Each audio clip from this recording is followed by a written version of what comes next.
Bonjour et bienvenue dans l'Almanach des Fées Célestes.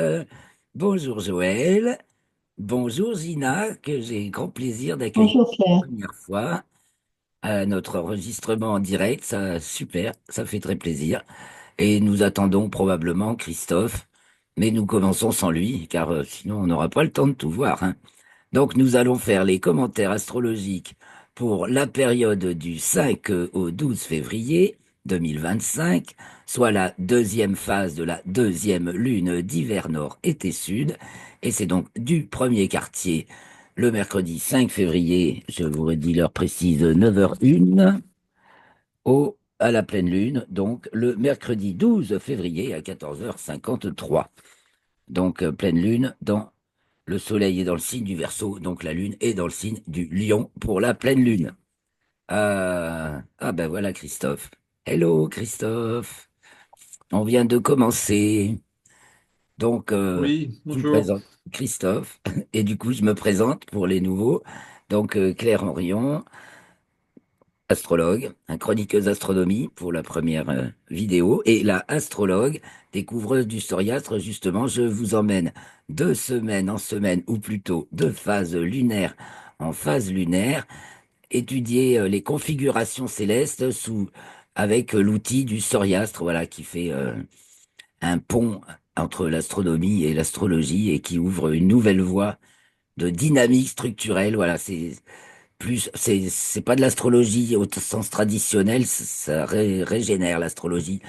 Et c'est de la dynamique structurelle basée sur le système solaire. Voilà, notre Terre, le Soleil et les astres qui le composent. Premier ensemble cohérent, lié, qui... euh, voilà, la Terre étant notre plus petit objet irréductiblement commun, nous tous qui vivons dessus. Donc le Soleil, son étoile, et le système solaire, premier système lié, donc dont on retrouve les fonctions dynamiques, aussi bien à son échelle de système solaire qu'à notre échelle d'individu particulier, comme à n'importe quelle échelle intermédiaire, si on veut étudier des sociétés humaines ou des phénomènes naturels. On va retrouver toujours ces 10 fonctions. Bah tiens, je vais en profiter, je les partage de suite. Je mets tout de suite les petites images. Donc c'est là. Là, en posture, j'aime bien ça, c'est visuel. Et donc, de la fonction solaire à la fonction plutonienne, en passant par la fonction martienne. Donc, on a l'axe, représentation, l'unique, existence, ça tout par de là. Existence, donc Mars, duel de l'existence, et la transcendance, la pluralité, avec Pluton, la fonction plutonienne qui demeure, où tout demeure toujours dans l'ombre par rapport à la lumière, mais c'est là que se cache la vérité. Voilà. Si on est dans l'axe de la vérité, on a les trois alignés. Pouvoir de la représentation, pouvoir de l'existence, pouvoir de la transcendance. Et entre les trois, bah, il y a des relais dynamiques, donc Neptune, de la transcendance à l'existence, ou existence de la transcendance, Uranus, de la transcendance à la représentation, donc représentation de la transcendance. Et on va en parler aujourd'hui parce qu'on est dans le carré Soleil-Uranus cette semaine. Nous avons Jupiter qui relaie de l'existence à la représentation, donc existence, représentation de l'existence, c'est lui qui forme les groupes, les langages, les codes qui permettent à des gens, à des individus. Euh, le Mars est très agressif, je sais, mais Ouais. il n'est pas que agressif en fait. Bon, le dessin, il y a un peu dommage pour ça. C'est duel de l'existence. Et donc, qui permet aux semblables de se coordonner, de s'ordonner pour former un groupe plus grand et cohérent et qui représente quelque chose du coup. Et c'est après tout ce problème de la représentation auquel nous sommes beaucoup trop attachés, nous les humains. Et ensuite, nous avons dans le sens de la descente, hein, parce que là, c'est le sens de la montée. Et là, c'est le sens de la descente. Et ça, quand on analyse les thèmes météo, on voit par exemple nos anticycloniques, hein, Jupiter, Uranus et même Neptune, anticycloniques. Et on voit nos planètes dépressionnaires, Vénus, Mercure et Saturne. Même si Vénus est une gentille dépressionnaire, elle amène quelques nuages, mais ils peuvent être très mignons, les nuages vénusiens, c'est sûr. Donc Vénus existence de la représentation. Mercure, transcendance de la représentation, là, celui qui multiplie et qui parfois transver- trahit ou transforme complètement le message initial, hein, si le message initial il part de là. Et puis Saturne, transcendance de l'existence qui creuse et qui creuse à partir de l'existence, justement pour en comprendre les lois, les arcanes, et donc qui laisse la sueur de son front. Bon, alors ce petit résumé étant fait, on va regarder les thèmes. Enfin, je vous montre la matrice dynamique telle qu'elle a été conçue par Jean-Pierre Nicolas, hein, qui, pour bâtir ça, c'est basé sur les demi-grands axes, le rapport de masse et demi-grands axes de chacune des planètes du système solaire, d'où il a tiré une courbe en X exactement semblable à celle de la courbe de cicatrisation, et ça lui a fait tilt dans sa tête. Et donc, ce, voilà la cohérence des 10 états de vie. En étudiant le bouddhisme, j'ai retrouvé exactement la même chose. Les 10 états de vie, les 10 modalités d'expression de l'existence. Voilà, eh ben c'est toujours ça, et c'est les fonctions, c'est la structure dynamique de tout corps vivant branché sur le secteur. Donc nous, on est branché sur l'étoile Soleil, donc c'est pour ça qu'on a le Soleil au milieu. Et on a la Lune qui fait le lien, qui fait qu'il y a un corps cohérent qui se tient avec toutes ses fonctions dedans. On la voit pas bien, mais elle est partout là, elle est dessinée là et là. En fait, voilà, ce qui fait qu'un corps se constitue est un corps, c'est la Lune. Et quand il n'y a plus la Lune, ben chut, ça repart dans l'au-delà. Et donc, on voit même aussi les fonctions. Alors, on le voit mieux dans les thèmes. On va passer dans les thèmes et puis on va étudier un peu les thèmes du moment. Donc, toujours, on colle, hein, on colle vraiment au petit. On marche juste un tout petit peu devant, devant ce qui se passe. Et donc, on étudie les thèmes du premier quartier à la pleine lune, puisque c'est la période, avec les ingresses lunaires, c'est-à-dire l'entrée de la lune dans les signes, tous les 2 jours et demi à peu près, intermédiaires. Donc, pour le premier quartier. On est très mignon. Ben, je vais nous mettre sur les échelles pour l'instant. Ou alors peut-être on tiendrait. Ah voilà. Oh, mais même Didier s'est joint à nous. Super Didier. Bon, alors bientôt, fera plus. On sera trop nombreux, ça masquera les thèmes. Il faudra que je trouve une autre méthode. On n'en est pas là. Alors regardons le thème du premier quartier. Alors regarde, je vous montre l'ensemble quand même. Donc les 4 thèmes, parce que la particularité du soriastre, c'est de faire 4 thèmes pour un même instant, c'est-à-dire 4 points de vue astronomiques différents qui correspondent aux 4 points de vue, aux 4 référentiels initialement énoncés tels que par Jean-Pierre Nicolas: sujet, objet, relation, intégration. Soit sujet en soi, dans son monde, donc fonction lunaire en fait.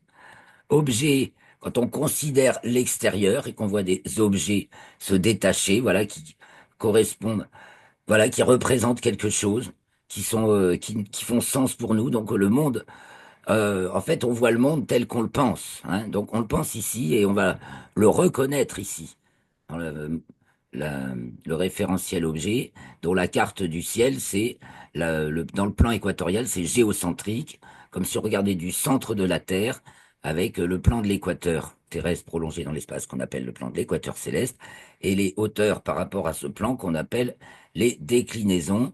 Et donc on mesure dans ce plan en heures d'ascension droite, qui font comme les fuseaux horaires, voilà, 2 fuseaux horaires ou 2 heures d'ascension droite, et qui équivalent qui sont les présignes, si vous voulez, du zodiaque. On a toujours 12 phases de bélier à poisson, parce que le zodiaque, c'est un cycle, donc il faut comprendre les phases. J'ai failli me mettre en colère hier encore. Ça m'agace, il y a des gens qui parlent d'astrologie et et que d'autres invitent pour faire référence et qui te parlent du signe du poisson et du signe du gémeaux. Alors quand on parle comme ça des signes, c'est qu'on n'a rien compris au zodiaque, parce que les poissons et les gémeaux ont la particularité d'être justement pluriels. Et c'est la première des choses à comprendre pour comprendre ces signes. Sinon, on est juste dans des images qui veulent pas dire grand-chose. Alors, je dis pas que moi, j'ai la lumière à tous les étages, mais ce que j'essaie de vous livrer, c'est la dynamique structurelle, c'est la structure. Donc, c'est pareil avec Jean-Pierre Nicolas, le zodiaque, donc qu'on appelle conditionnaliste. Enfin, c'est le zodiaque structurel, pareil, structurel, dynamique. Hein. Eh bien, on comprend beaucoup mieux tout, ce cycle de Bélier à Poisson, hein, avec son premier cadran d'énergie, espace, temps, structure. Alors, je vous montre il y a beaucoup de choses à dire, alors j'en dis pas trop en même temps. Mais on parlait du monde visible et du monde invisible, le monde manifesté, objet, relation, espace-temps, le monde non manifesté, structure, énergie, ben voilà, qui fait que les choses se manifestent. Mais on a l'explication du monde manifeste et du monde non manifesté, et des fonctions dans le monde non manifesté. C'est structure, c'est le collectif, justement, le point de vue héliocentrique où on est détaché et on observe l'ensemble de la scène vue de l'extérieur, parce que la scène, ben, c'est la Terre sur laquelle nous nous trouvons et sur laquelle, dans ce thème, celui que font tous les astrologues, nous projetons la sphère locale, donc qui est ici, la sphère locale, la purement locale. Je suis quelque part, j'ai l'horizon, mes 4 points cardinaux et la voûte céleste avec son zénith et sous mes pieds le nadir. Et ça, c'est propre à chaque lieu. Ce qui fait qu'on a des thèmes un petit peu différents parce qu'une fois qu'on projette cette carte sur l'écliptique, donc sur le zodiaque, eh bien, ça nous donne, ça va nous projeter l'ascendant à un endroit particulier et ça va aussi nous donner beaucoup plus de détails ici que là. Bon, ben on va quand même se concentrer maintenant notre étude sur les thèmes ici. Et donc, c'est parti. Alors, donc, le 5 pour le premier quartier. Alors, rejetons un coup d'œil sur la nouvelle lune. Voilà, du 29 janvier, on est dans cette lune-là, donc, où la pleine lune, la nouvelle lune est en 9 en Verseau, donc avec Mercure-Pluton conjoint, tandis qu'on a un amas Saturne-Vénus-Neptune en 11 au nœud ascendant de l'orbite lunaire, car Neptune se trouve actuellement au nœud ascendant de l'orbite lunaire, ce qui explique beaucoup que tout est en train d'aller très vite. La vague déferle. C'est là une vague qui déferle maintenant dans laquelle on est. Donc, et alors ce Mercure-Pluton nous annonçait bien la levée de tous les scandales, la levée d'un nombre de lièvres inimaginable, et aussi des traquenards, hein, des, des sacrés pièges. Hein, je ne sais pas si vous avez entendu à propos d'Elon Musk et alors je reviens sur le premier quartier, et des 2 astronautes de Boeing qui sont restés coincés dans l'ISS depuis le mois de juin, où ils devaient rester 8 jours, et puis finalement ils y sont déjà prévu depuis longtemps jusqu'au mois de mars, et il est prévu depuis longtemps, soit SpaceX qui aille les chercher, puisque ils ont envoyé le dernier équipage, Crew 9, avec 2 personnes seulement, 2 astronautes seulement, au lieu de 4, afin de ramener les 2 autres qui sont dans l'ISS, qui apparemment ne s'ennuient pas, ils font des tas d'expériences intéressantes, c'est des astronautes chevronnés. Et alors là, il y a eu des espèces de paix de travers, et moi ça m'a fait beaucoup penser à Pluton-Mercure, donc c'est déjà passé, comme quoi Donald Trump et Elon Musk se vantaient d'aller sauver les astronautes perdus, reclus dans l'ISS, alors que c'est mis en place effectivement depuis plusieurs mois, et c'était mal placé. Alors qu'est-ce qui se passe? Est-ce que c'est eux qui déconnent? Est-ce que on sait pas, mais bon. Alors nous sommes donc au premier quartier maintenant, le 5 février. Et nous avons les poissons à l'ascendant avec donc Saturne. Et puis on s'approche de la conjonction supérieure de Mercure, donc l'alignement Soleil-Mercure, qui est trigone, alors je grossis, qui est trigone à Jupiter. Donc il y a beaucoup de mises en place qui font bouger beau- beaucoup de supports. Hein. C'est le grand vent là. Le grand vent dans toutes les structures étatiques qui obsolètes. Là, on va faire du nouveau, du nouveau, du nouveau avec le Verseau. Et il y en a bien sûr. Ça dérange. On voit une prise en main vigoureuse. Ah oui, alors donc on est dans le carré. Soleil, Uranus. Donc un petit coup de RET. Soleil, fonction de la représentation. Et Uranus, représentation de la transcendance. Pouvoir de la représentation et représentation de la transcendance. Si la représentation se raconte des bobards, Uranus vient lui casser la baraque, hein.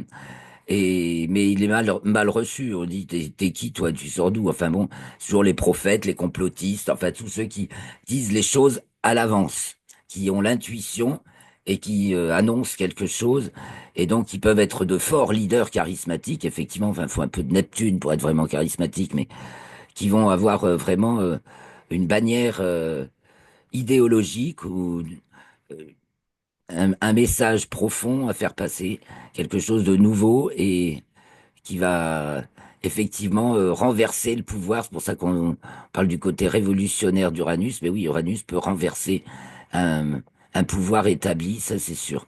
Donc en carré, j'ai vraiment quelque chose de nouveau à apporter, mais j'ai bien de la peine à le faire passer.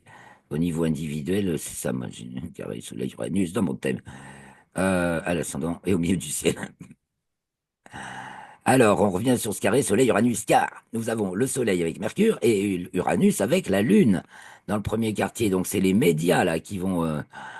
Ouah, il va y avoir un grand chambardement au niveau des médias là. Ils peuvent plus tenir le mensonge comme ils l'ont tenu. Tout ce, tout est en train de partir, comme on l'a vu. La vague, on est dans une grande vague, quoi, hein. Puis Vénus vient d'entrer en Bélier, donc il y a du nouveau, des nouvelles figures qui font irruption également, hein. C'est en lien avec demi-carré lune, donc il y a plein de nouveaux, il y a ça casse, ça break. Donc ascendant poisson, avec Saturne et Neptune, on baigne dans la vase un petit peu, puis avec Mars, oui, on fait la brasse là, hein. Là, on nage dans la piscine, c'est un peu le fond du bassin, c'est un peu boueux, il y a tout, vraiment voilà, depuis que Trump est élu et depuis qu'il est arrivé effectivement à la présidence, eh ben, ça nettoie, ça nettoie, ça nettoie.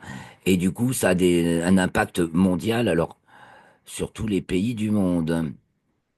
On avait quand même vu que la nouvelle lune était en neuf, donc il y a tout l'international qui est. Au niveau de l'international, on est secoué et réduit à néant un peu, parce que Mercure-Pluton, ça vous réduit à néant. On les voit aussi conjoints en héliocentrique, puisqu'on n'est pas loin de, puisque c'est en héliocentrique, la conjonction supérieure de Mars, c'est un alignement Terre, Soleil, Mercure. De Mercure, je voulais dire. Donc, en Verseau, ben, on réduit à néant un certain nombre, les vieilles idéologies pour, tout est broyé en petits morceaux. Tout est broyé en petits morceaux pour bâtir, de nouvelles structures, hein, parce que le Verseau établit les plans à partir des résidus valables, hein. Le Capricorne il va rester plus que les résidus et en même temps la graine, voilà, le code, la graine d'une entité quelconque, ce qui est confiné dans sa petite graine toute dure. Et puis le Verseau va reprendre des signaux anciens que le Capricorne, dans sa dynamique de force d'extinction, inhibition extinctive, a laissé tomber. Le Verseau fait de la, l'excitation recréatrice et donc va trouver beaucoup d'intérêt à des trucs complètement oubliés. C'est ce que, et puis alors, il y a Mars qui active le truc, Mars qui est en Lion en héliocentrique, donc Cancer en géocentrique. Donc on n'a pas fini de voir des actes extraordinaires, toujours en nageant dans la piscine, hein. Mars en Cancer, on nage dans la piscine, on a les problèmes de mécanique interne. euh, mais il est cool, hein, en géocentrique, très cool. Ça, et et c'est en 5, donc pour nous, hein, ça nous concerne à peu près en France métropolitaine, voilà. Là, ça concerne le monde, là, ça concerne la France, là, ça concerne le monde aussi, hein.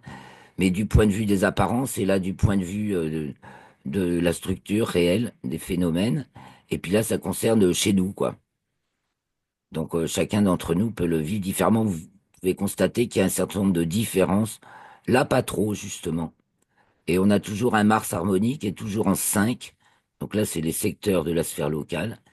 Et là, en maison 5, donc existence du sujet. Le sujet, justement, c'est tout le peuple qui commence à bouger. Le peuple commence à bouger. Il se pourrait fort, on l'avait vu, hein, l'Uranus c'est en deux, en taureau. Donc, question alimentaire, question agriculture. Donc, le carré à Soleil-Mercure, ça va secouer dans les chaumières. Donc, on peut peut-être s'attendre à un retour des agriculteurs. Tu as des nouvelles, Christophe, sur Non, dans les problématiques là, parce qu'évidemment, ils sont rentrés chez eux d'abord, parce qu'il y a toujours à faire, même si l'hiver, il y en a un peu moins. Donc là, par contre, on voit une mécanique bien huilée en 5. Donc, il y a vraiment des gens efficaces, hein, dans le pays qui font que, on, voilà, on les voit pas. Ils travaillent, ils sont underground, hein. Saturne, Neptune, c'est underground. Euh, m- mais en attendant, c'est eux qui font rouler la machine, hein. Et ils vont surgir bientôt. Et avec justement le sujet de l'agriculture, certainement.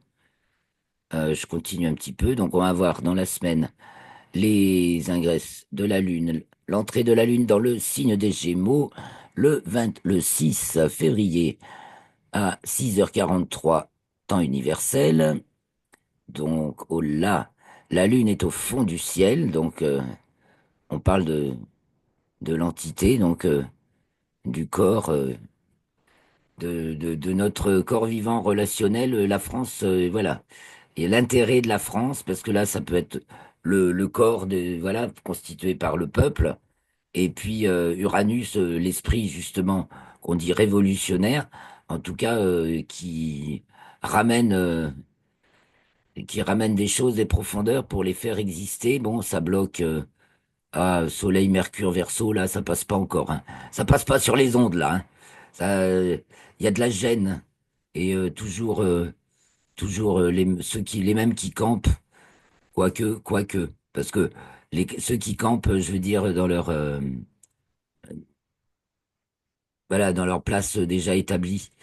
Bon, mais ils sont quand même toujours mis à mal par le carré de Saturne, hein, Jupiter et Saturne. Les institutions sont toutes en train d'abord de s'appauvrir, de se déliter, de fondre. Voilà, tout ce qu'on voit dans ce carré Jupiter-Saturne qui tient depuis un an et qui tient encore cette année, puisque Jupiter reprend son mouvement direct et va donc, cela, elle a un peu beaucoup reculé par rapport à Saturne et elle va re-avancer, donc elle va se trouver bien au carré de Saturne et le tout va se passer, donc on aura Jupiter à peu près Gémeaux Cancer au carré de Saturne Neptune Poisson Bélier. C'est un grand changement, je le répète encore. Retrouver une conjonction Saturne-Neptune, premier degré du signe du Bélier, hein, parce que ça va se jouer en géocentrique forcément plusieurs fois, puis en plus, comme vous le voyez dans les différents plans, en héliocentrique, la conjonction est bien une fois et c'est en bélier, mais c'est au premier degré. Donc c'est le point équinoxial, le point de bascule avec zéro balance, dans lequel se trouve l'axe des nœuds lunaires qui vient d'y passer. Et donc c'est vraiment l'année de la grande bascule. On est en plein dedans. Et donc, pour cette petite période-là, revenons sur notre petite période, donc où la Lune est en Gémeaux, bon, bah, il va y avoir du rififi, peut-être même du blocage dans les ondes, mais ça passe toujours, ça passe toujours. On a toujours cette magnifique figure harmonique. Et là, ça le fait avec la Lune. C'est avec nos trois planètes de transcendance, Uranus, Neptune et Pluton. Mais là, Uranus, ayant été rétrograde, euh, n'est plus tout à fait dans l'aspect, elle fait juste un carré à Soleil-Mercure. Et elle est, par contre, c'est la Lune qui fait le trigone. Donc on a de l'aide de l'au-delà, on a une protection, une cohérence euh, qui fait que tout passe. Voilà. Le tout, c'est de savoir distinguer les sirènes des messages véritables, quoi. Donc la Lune entre dans le signe du Cancer le 8 à 11h03. Le 8 à 11h03, c'est Pluton qui culmine. On est vraiment dans mystère. Et c'est le jour ou presque de la conjonction Soleil-Mercure, conjonction supérieure de Mercure en 10. Donc, voilà, on dévoile il va y avoir un peu le dévoilement des plans d'un nouveau monde, hein, de nouvelles structures, justement. Donc ça concerne un peu tout le monde. Ça parle de la Chine, hein, quand même, hein, Verseau. Non seulement leur calendrier commence à la nouvelle lune du Verseau, leur calendrier lunaire, et donc d'un point de vue géozodiacal, le signe du Verseau, bah, du moins c'est le couple d'inverse Taureau-Verseau qui signe le mieux la Chine. Euh, il va y avoir des nouveaux qui viennent de Chine et un lien avec les États-Unis aussi, puisque Jupiter Gémeaux, ça nous parle bien des États-Unis, de la côte ouest, en tout cas. Donc je regarde un peu l'héliocentrique. On va avoir une conjonction Vénus-Mars en Lion, en héliocentrique.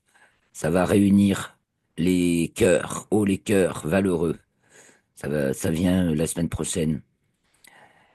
On a un beau faisceau d'opposition, donc opposition Mercure-Terre, puisque nous sommes en héliocentrique, et Pluton opposé à Mars. Vous remarquerez qu'en géocentrique, en ce moment, Mars étant bien rétrograde, l'opposition à Pluton n'y est plus, hein. Mais en héliocentrique, elle y est bien, elle y est encore, elle est déjà séparante, mais elle y est bien, donc là aussi, ça parle du break, nul, match, voilà. C'est pas match nul, mais il y a rien n'est validé, hein, si c'est Mars-Pluton. Donc, ça, ça, ça casse tout. Voilà, Mars-Pluton, en gros, ça casse tout. Heureusement que ça casse pas tout, parce que c'est détendu par le sextile de Neptune, toujours, qui met avec sa grande vastitude et bonhomie, on pourrait dire. C'est dans le sens d'un Jupiter amplifié dans ce cas-là, ça ça fluidifie le tout quand même. Voilà. Donc on a en permanence ce Neptune qui détend l'opposition et donc qui fait que par la grâce du ciel et des aides peut-être invisibles, on passe à côté de la guerre absolue et de tout ce de tout ce qui peut paraître le plus menaçant au monde, quoi, hein. Donc, c'est la foi qui sauve, hein, c'est ce que dit Neptune. Et là, c'est la foi qui sauve et qui fait qu'on élève un petit peu nos vibrations, n'est-ce pas? Puisque Neptune et Uranus sont des fonctions ascendantes. Et donc, il nous parle vraiment justement du monde vibratoire, puisque ça dépasse notre corps physique. Enfin, Uranus, c'est une fois dans la vie qu'on fait un tour d'Uranus, normalement.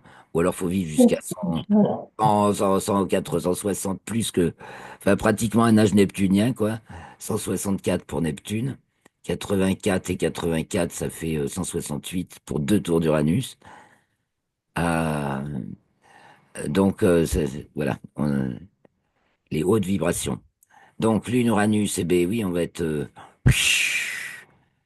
Là, c'est plombé. À l'ascendant, c'est plombé. Au fond du ciel, c'est le décollage. On se prépare pour un beau décollage, hein. Et Mars en cancer, donc on fait chauffer les machines, hein, dans la salle des machines, ici, la 6. Je passe. La Lune entre en cancer le 8 février à 11h03. Et encore Pluton culminant, le même ascendant. Ah non, Pluton culminant ici, c'était le précédent. Ah oui, c'était l'ingress précédent. Donc, Pluton culminant. euh, donc, il peut circuler, il n'y a rien à voir, mais en fait, il peut y avoir un bon clou dans la chaussure. En tout cas, c'est l'heure de vérité, c'est heure de vérité, et puis grande compassion aussi. Enfin bon, Vénus a passé Neptune, mais on a les fonctions d'existence intensive, tout ce qui touche le cœur. Donc il semblerait que cette Vénus bélier, après être passée sur Neptune en poisson, au nœud ascendant de l'orbite lunaire, euh, bah, apporte une grande chaleur de cœur, et que ça va continuer, quoi. Donc on a la Lune est au carré de Vénus et Neptune, donc on peut aussi être un peu mâché. Euh, ah oui, c'est intéressant. Donc Lune en deux, Vénus, Neptune, donc Poisson, Bélier. Ça se passe pas forcément comme on veut. On est peut-être un peu burp. Il y a un truc un peu burp. Bon, ceci dit, c'est peut-être ça, on va renverser la machine parce que burp. Parce que là, il semblerait qu'il y ait une prise en main efficace, euh, puisque l'ascendant est entre Uranus et Jupiter. Alors, j'avance jusqu'aux pleines lunes. La lune entre en Lion avant le 10 février à 17h TU. Elle entre en Lion, elle est en 12, elle est opposée à Pluton, détendue par Vénus, heureusement, parce que sinon, on se casse la gueule, là. Il y a un flop, mais non. Mais il y a une sauve, il y a un gros flop et il y a une grande sauvegarde. Il y a c'est un grand salut qui provient de, bah, par la grâce, on peut dire. Et Pluton et Soleil, Mercure, donc, sont au descendant et bien carré Uranus. Aïe, ça fait mal. Bon, ben, il y en a qui vont manger le bouillon. Alors, j'avance jusque à la pleine lune, donc la pleine lune des neiges pour l'hémisphère nord, n'est-ce pas? Et cette pleine lune, elle a Mars en Cancer à l'ascendant, trigone Saturne culminant avec Neptune. Le milieu du ciel est entouré par Neptune au nœud ascendant de l'orbite lunaire et Saturne. Donc on va brasser là. Oh là là. Donc là, c'est le grand brassouillis dans la casserole, dans le fond du marais, vraiment. On voit on sait qu'on est dans l'opération nettoyage du marais. Et donc, effectivement, il peut y avoir euh, des arrestations. On voit une prise en main manu militari dur, hein, c'est sec là. Uranus l'ami est dans la maison des amis, mais alors on va peut-être revoir arriver aussi justement nos amis en tracteur, hein, parce que les gros véhicules, hein, Mars Cancer, n'oubliez pas les gros véhicules aussi, et qui revendiquent justement pour bah, qu'on puisse produire chez nous ce qu'on veut manger. Et ça, pour moi, ça tourne quand même pas mal autour de ça. Et des médias, donc le rôle des médias qui essaient encore de tourner autour du pot ou même d'induire, qui traduisent une pensée encore qui n'arrive pas à capter et à comprendre vraiment ce qui se passe. Mais bon, voilà, en héliocentrique, ça reste très structuré et donc on a des belles oppositions, mais des belles détentes, donc détente par Uranus, détente par Neptune, toujours par la transcendance. Donc, élevons nos vibrations et élargissons notre champ de conscience, bah, s'ouvrir, parce que, puis restons vraiment, gardons tout le temps du discernement, parce que rien n'est gagné, jamais, hein, la vie va continuer toujours à avancer, mais prenons bien conscience de cette grande bascule dans laquelle maintenant on est, hein, qui est vraiment déjà en plein cours, et bah, continuons à rester tous prudents, parce que c'est le discernement de chacun qui fera la bonne conduite pour l'ensemble de nos groupes humains et pour l'ensemble de l'humanité. Parce que bien sûr, ça nous parle vraiment de toute l'humanité, là, hein, Neptune. Et donc Vénus Bélier, on devrait voir arriver des nouvelles personnes, sorties de nulle part, ou du moins de ceux qui étaient complètement ostracisés. Ça vient, ça Oh. vient. Dans un moment de beau basculement, hein, puisque l'axe des nœuds est pratiquement sur l'axe méridien. Il y a un coin en France où c'est le cas. Donc c'est plus je sais pas, à l'est ou à l'ouest, je sais plus.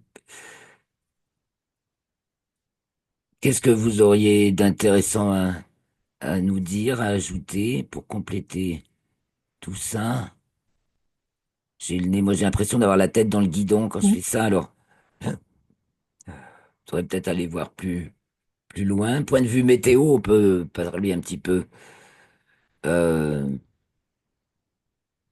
météo Point de vue météo, moi je dirais un redout à partir de la nouvelle lune, de la pleine lune. de la pleine lune. Comme c'est pas archi froid, moi j'ai l'impression que ça démarre vite, le printemps va pas tarder. Oui, Tout m'a l'air ah, avec c'est pas soleil. sûr parce que je crois qu'il y a un coup de froid derrière. Ah, il y aura peut-être, Je crois attends, qu'il y a un coup oui, de froid derrière. un, un- un retour après, oui. Mais Soleil, Mercure, Verseau, ça fait beaucoup de précocité. Ça fait, c'est très très précoce.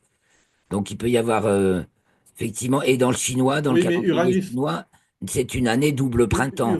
Ça veut pas tout, ça veut pas ouais. rien dire, hein, les choses des Chinois, hein. Nous sommes dans une année double printemps.